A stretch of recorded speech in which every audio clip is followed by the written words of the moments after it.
Қайырлы күн, әріптестер. Бүгін бізде тәжірибе тарату бойынша облыстық Қарағанды облысының білім беру дамыту орталығының әдістемелік орталығымен бірлескен тәжірибе алмасу бойынша тәжірибе тарату Балқаш, Қарағанды, Шахтинск, Теміртау қалаларына іс тәжірибе тарату мақсатында мен бүгін Мешіт Қойшыбаева сіздердің алдарыңызда математика сабағында функционалдық сауаттылықты қалыптастыру әдістемелік ұсынымын ұсынғалы отырмын. Енді белгілі бір әдістемелік ұсынымды қалдарыңызға ұсыну үшін ол әдістемелік ұсынымның белгілі бір этаптарынан өтеді, яғни кезеңдерінен өтеді. Яғни бұл әдістемелік математика сабағында функциялық сауатты қалыптастыру атты екінші сыныптарға әдістемелік ұсыным болғаннан кейін мектепшілікте бекітіліп, ол қалалықта әдістемелік отырыста қаралып, енді облыста бекітілгеннен кейін оны іс тәжірибе таратылу болып табылады. Сондықтан әдістемелік ұсынымда яғни түсінікқат, әдістемелік ұсынымның теориялық және әдістемелік негізі, қорытынды, пайдаланған әдебиеттер тізімі, бірінші қосымша, яғни қысқа мерзім жоспар бойынша сіздерге үлгілігі бойынша сіздерге таныстырғалы отырмын. Енді белгілі бір әдістемелік ұсыны болғаннан кейін оның өзектілігі болады. Бұл өзектілігі білім алушының алған білімдерін өмірде тиімді пайдалануға бағытталу.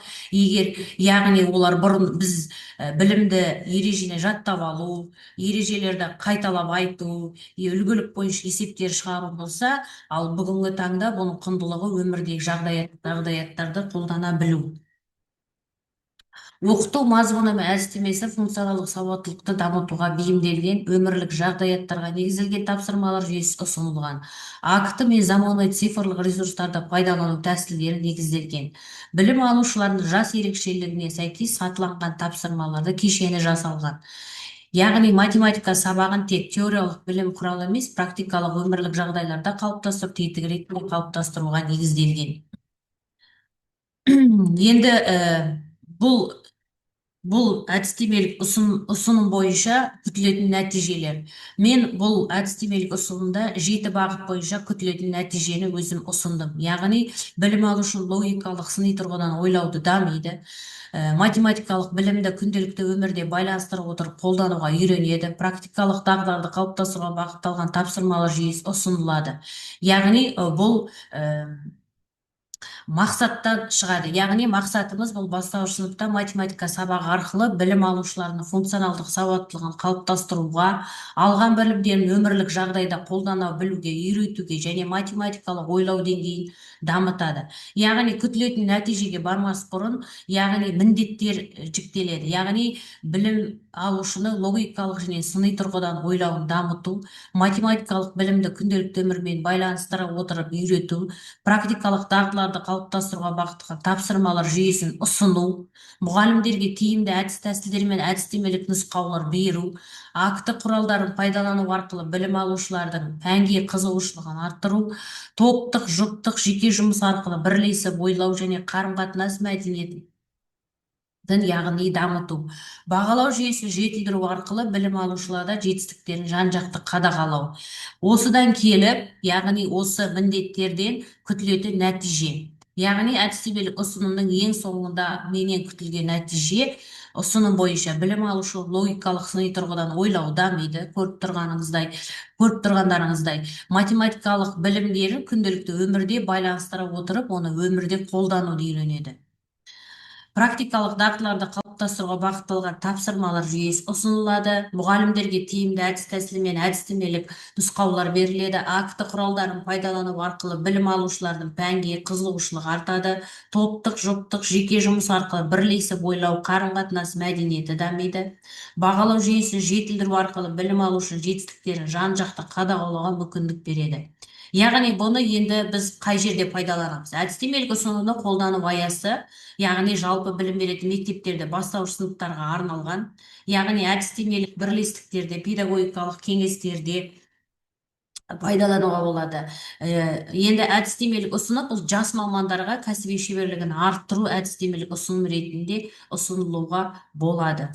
Енді белгілі бір әдістемелік ұсынымды жазу үшін мұғалімнің алдында әдістемелік ұсынымға мақсатқа не үшін қажет, мақсатқа жету үшін не үшін қажет, нәтиже қандай болмақ, қандай әдіс тәсілдерді қолдануға болады, қызығушылық пен таным безінің қалай болмақ деген әрбір мұғалім болса да сондай уайым менде де болды.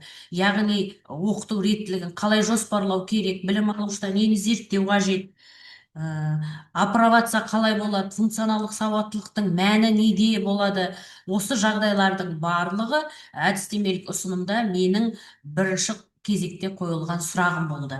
Яғни әдістемелік ұсынымда математикалық функционалдық сауаттылықтың мәнін ашу алу керек болды. Яғни мәнін ашу үшін баланың бойынан төрт қасиетті, яғни мәнді білу керек. Яғни бұл математикалық мәнін білу керек. Яғни сандарды, шамаларды, кестелерді, диаграммалық өмірде есептерді шығара білу, яғни өмірде пайдалану математика жағынан.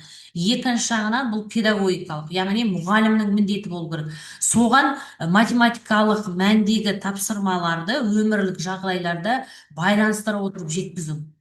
Енді әлеумет жағынан алсақ, ол жерде оқушылардың өзі ойын жеткізе білу, қабылдауға дербес тапсырмаларға бағыттау, одан кейін психологиялық жағы да әсер етеді. Яғни білім алушының өзіндегі сенімділігін, ойлау қабілеттерін дамытады. Проблемаларды шешуге табандылықты танытуға дамытады. Енді бұл функционалдық сауаттылықтың мәнін ашылғаннан кейін, енді ол жерде оқушылардың белгілі бір, ол жерде қандай әдіс тәсілдер пайдаланбақ. Менің осы әдістемелік ұсынымда 4 әдіс тәсілдермен пайдаландым. Яғни бұл проблемалық әдіс, саралау әдісі, жобалау әдісі, зерттеу әдісі, ойын әдісі. Бірінші проблемалық оқыту, яғни проблемалық әдіс бұл барлықтарыңызға таныс. Проблемалық оқыту белгілі бір тапсырмаларды алып, сол тапсырмалардан проблемалық әдіс кезеңдеріне өту. Яғни мұғалім проблемалық жағдаятты сұрақ арқылы, тапсырма арқылы өмірмен байланысты еркіне тапсырмаларды бере отырып, оны тапсырмаларды талдап болжамдар айтады. Әртүрлі шешім жолдарын қарастырады. Нәтижесінде дұрыс шешім қабылдап қорытынды жасалады. Енді бұл проблемалық оқытудың бұл функционалдық сауаттылықтағы ерекшелігі ойлардың білім алушыдан ойлау белсенділіктері артады. Логикалық ойлаумен сыни тұрғыда пайымдаулары, шығармашылық ізденістері дамиды. Мысалы алатын болсақ, екінші сыныптарды алып тұрмын. Екінші сыныпта көбейту және бөлімдегі монеталар, ақшалар тақырыбындағы тапсырманы алатын болсақ, мысалы бір тапсырмасы үзінді келтіріп кетейін. 120 теңге дүкеннен 120 теңге тұратын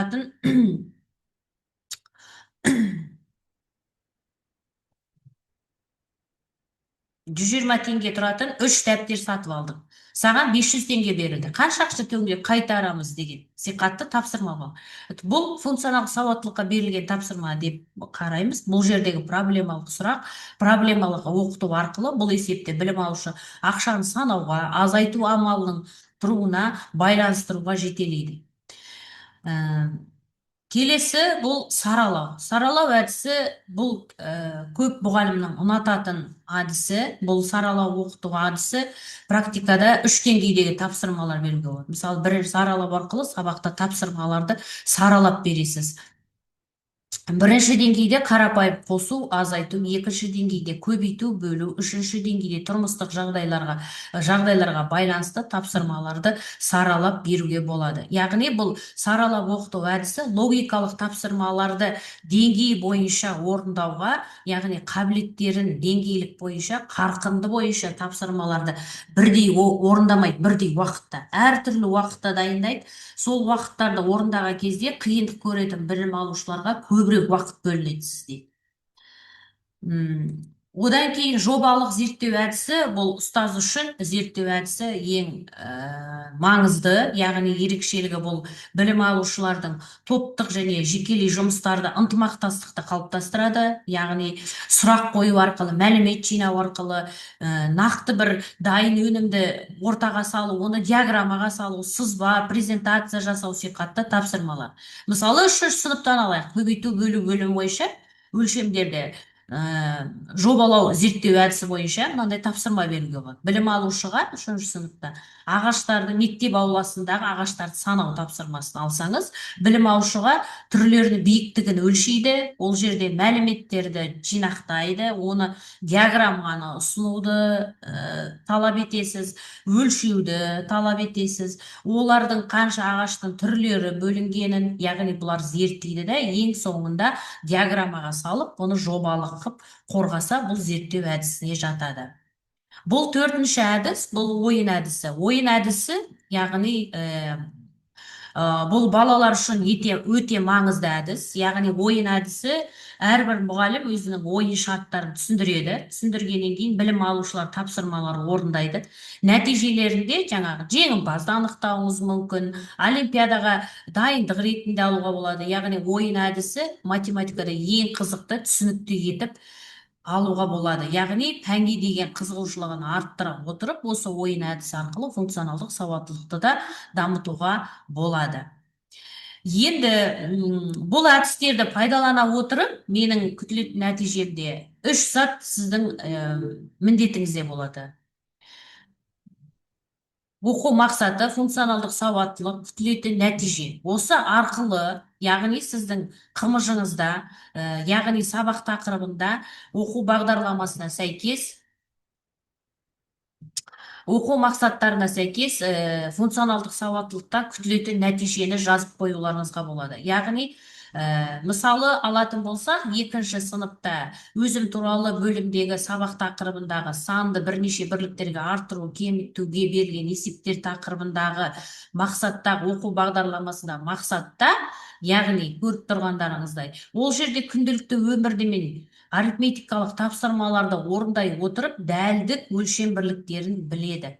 Енді бұлардың бәрі менде әдістемелік ұсынымда жеке-жеке қосымша ретінде қымыжыларда осыларды ашып жазылған. Енді белгілі бір әдістемелік ұсынымда апробациясыз жүрмейді. Яғни мен осы екінші сыныптар бойынша апробация жүргіздім бір жыл уақытында. Яғни бұл апробация арқылы пәндік сапалық көрсеткіштің өсуі байқалды. Яғни бірінші тоқсанда менде 62% болатын болса, жылдың соңында ол 3%-ға, 4%-ға өсе отырып, жылдың аяғында менде 81%-ға дейін математиканың сапалық көрсеткішін өсуге болады. Осы функционалдық сауаттылық тапсырмаларын үнемі алып отырудың арқасында пәндік олимпиадалардағы оқушылардың өсуі де байқалды. Енді бұл олимпиадаға дайындау, сапалық, осылардың бәрін әрбір оқушыда функционалдық сауаттылық деңгейлік өлшемдері қаралады. Яғни функционалдық даму динамикасы бойынша әрбір оқушыда логикалық ойлауы, сыни тұрғыдан ойлауы, коммуникативті дамуы, күнделікті өмірде қолдана алуы, осылардың барлығын мен зерделеп, әр тоқсанда орташа, жоғарғы, төменгі балменен әр оқушыны динамикалық деңгейлік өлшемдерге салып отырдым. Осының арқасында күтілетін нәтижеде мен не күттім? Білім алушының логикалық және сыни тұрғыдан ойлау дамиды. Математикалық білімді күнделікті өмірмен байланыстыра отырып қолдануға үйренеді. Математикалық, практикалық дағдыларды қалыптастыруға бағытталған тапсырмалар жүйелері ұсынылады. Мұғалімдерге тиімді әдіс тәсілдер мен әдістемелік нұсқаулық беріледі. АКТ құралдарын пайдалану арқылы білім алушының пәнге қызығушылығы артады.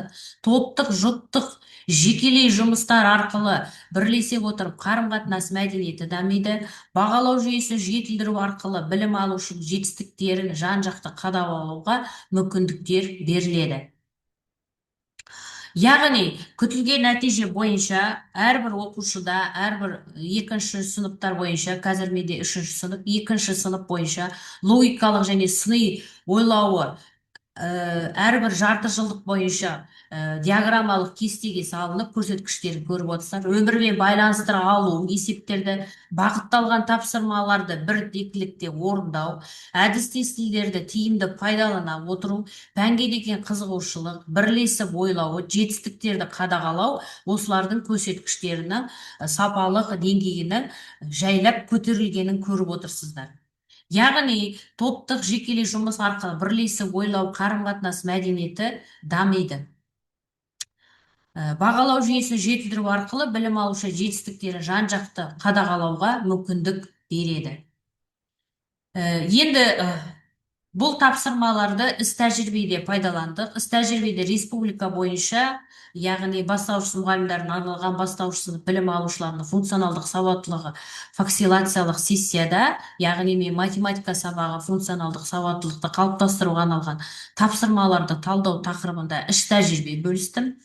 Яғни енді осы іс тәжірибе ғана бөліспей, оларды облыстық, республикалық мақалалар ретінде өзімнің жасаған жұмыстарым бойынша осы математикалық тапсырмалар талдау бойынша мақалалар жарыққа шықты. Енді қорытынды нәтиже ретінде жүргізілген жұмыстардың оқу үдерісінде айтарлықтай оң өзгерістер байқалды.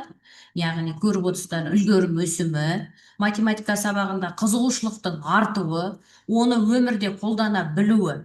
Ал күтілетін нәтиже бойынша білім алушы үшін нәтижелер логикалық және сыни ойлау дамыды. Математикалық білімді күнделікті өмірде қолдануға үйренді. Бірлесіп ойлау және қарым қатынасы мәдениеті дамыды. Пәнге деген қызығушылық артты. Білім алушылар үшін. Ал мұғалім үшін мұғалімдер әдіс тәсілдерді іздене бастаймыз. Мұғалімдерге тиімді әдістер, нұсқаулықтар берілген осы әдістемелік ұсынымда. Практикалық дағдыларға бағытталған тапсырмалар жүйесі қолданылды.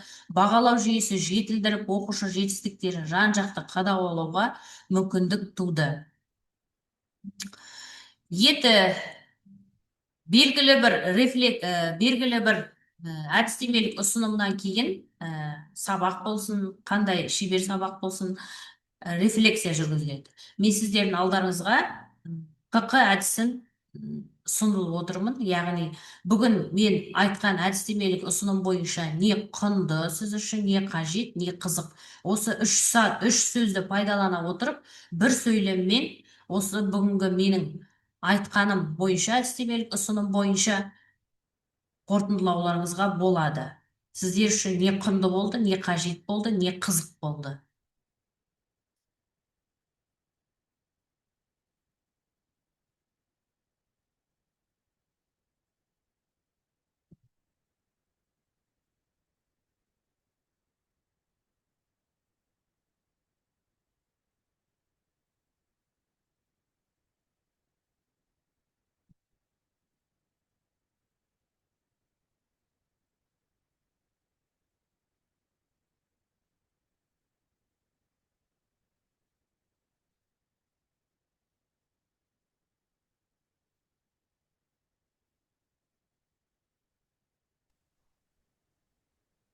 сәлеметсіздер ме? Айта беруге бола ма?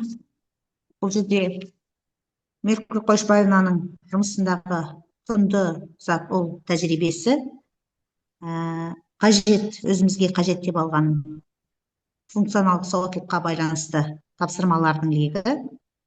Ал мен үшін қызықты болған сол математикалық логиканы арттыратын әдіс тәсілдердің түрлері. Рахмет сізге, Меркүл Қойшыбаевна. Жақсы, рахмет сізге ұсынысыңызға.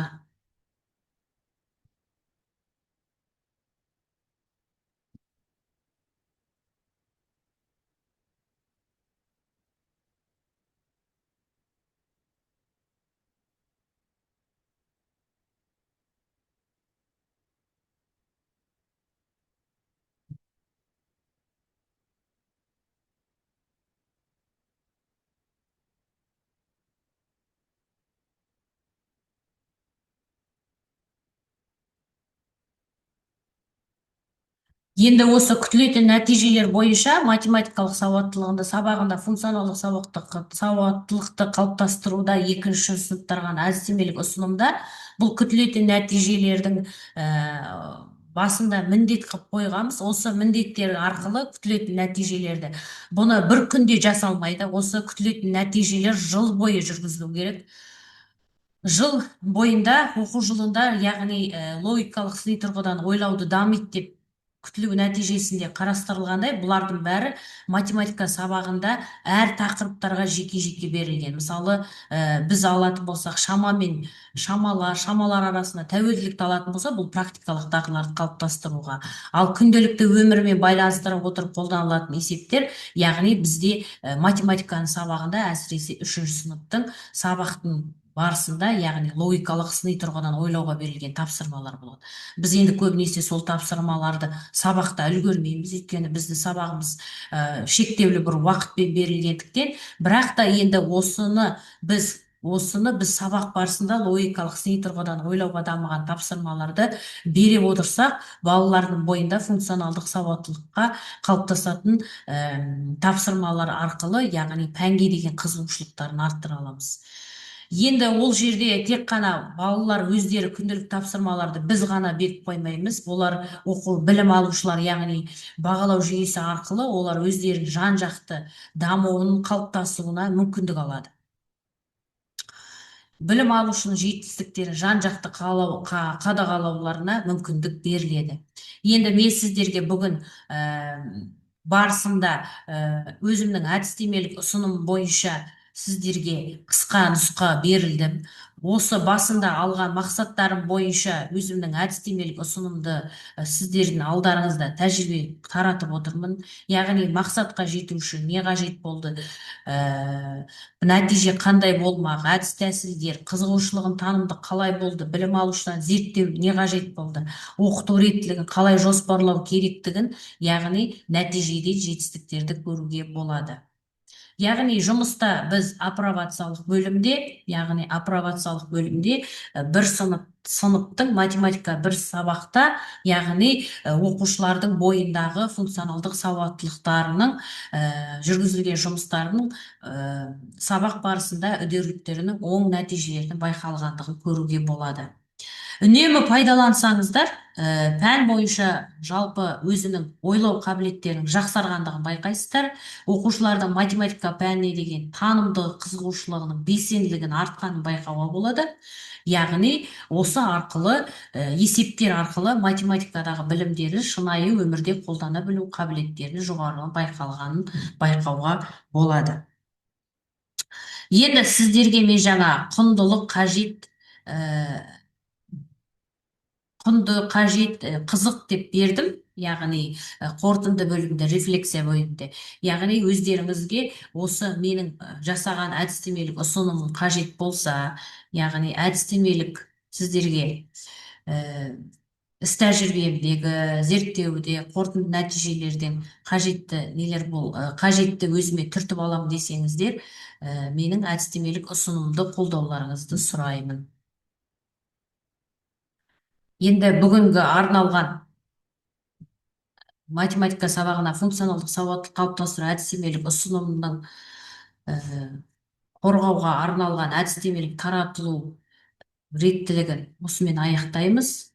Белсене қатысып тыңдағандарыңызға, назарларыңызға рахмет.